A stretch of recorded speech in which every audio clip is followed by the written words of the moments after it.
कांग्रेस सांसद शशि थरूर के एक ट्वीट ने राजनीतिक गलियारों में हड़कंप मचा दिया।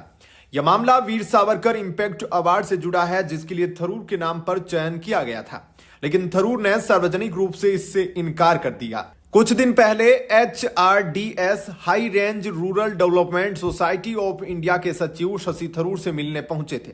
उन्होंने थरूर को बताया कि उनकी संस्था वीर सावरकर के नाम पर इंपैक्ट अवार्ड देती है और इस साल जूरी ने इस अवार्ड के लिए शशि थरूर के नाम का चयन किया है। उन्होंने थरूर से दिल्ली में आयोजित होने वाले अवार्ड फंक्शन में आने का आग्रह किया।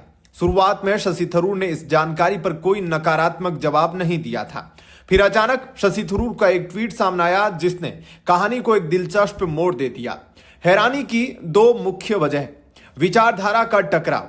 सबसे बड़ी हैरानी की बात यह थी कि कांग्रेस पार्टी, जिसके नेता राहुल गांधी वीर सावरकर का अपमान करने के मामले में पुणे की एक अदालत में कार्रवाई झेल रहे हैं, उसी पार्टी के एक सांसद को सावरकर के नाम पर अवार्ड क्यों दिया जा रहा है। थरूर ने ट्वीट कर कहा कि उन्हें इस अवार्ड के बारे में कोई जानकारी नहीं है और यह अवार्ड उनकी अनुमति लिए बगैर दिया जा रहा है, जो कि गलत है। राहुल गांधी की उपेक्षा। जिस समय यह विवाद हुआ, देश में रूसी राष्ट्रपति व्लादिमीर पुतिन मौजूद थे। उनके लिए आयोजित डिनर कार्यक्रम में लोकसभा में नेता प्रतिपक्ष राहुल गांधी को आमंत्रित नहीं किया गया। इस पर राहुल गांधी ने चिल्ला चिल्लाकर रोते हुए हंगामा किया कि लीडर ऑफ अपोजिशन होने के नाते उन्हें क्यों नहीं बुलाया गया और यह परंपरा तोड़ी जा रही है।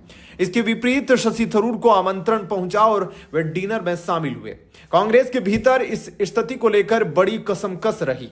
पवन खेड़ा ने आरोप लगाया कि भाजपा शशि थरूर को बहकाने की राजनीति कर रही है और उन्हें इस्तेमाल करने के लिए आमंत्रित किया गया। डिनर के दौरान थरूर को निर्मला सीतारमण और सरकार के दूसरे मंत्रियों के साथ देखा गया। थरूर के ट्वीट के बाद HRDS के सचिव ने पलटवार करते हुए थरूर पर झूठ बोलने का दावा किया। सचिव ने कहा कि वे खुद शशि थरूर के घर गए थे और उन्हें अवार्ड के चयन की पूरी जानकारी दी थी और उस वक्त थरूर ने अवार्ड लेने से मना नहीं किया था। सचिव को लगता है कि थरूर किसी बात से डर रहे हैं या इस मुद्दे को राजनीतिकरण से बचने की कोशिश कर रहे हैं। थरूर के इनकार के पीछे एक बड़ा राजनीतिक राज छिपा हुआ है। यह राज 14 नवंबर को बिहार चुनाव के बाद पीएम नरेंद्र मोदी के बयान से भी जुड़ा है, जिसमें उन्होंने भविष्यवाणी की थी कि कांग्रेस पार्टी के भीतर बहुत जल्द दो फाड़ होने वाले हैं।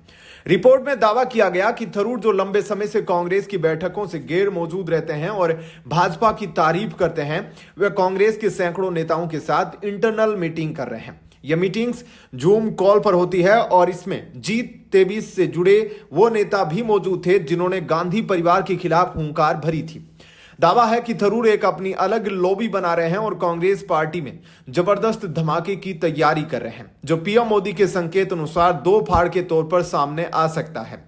थरूर ने वीर सावरकर अवार्ड लेने से इनकार इसलिए किया क्योंकि उन्हें डर था कि अगर इस वक्त वे कोई ऐसा अवार्ड लेते हैं जिससे भाजपा से उनकी करीबी का स्पष्ट संकेत जाए, तो उनके दो फाड़ के एजेंडे का समर्थन कर रहे कांग्रेस के नेता साथ छोड़ देंगे।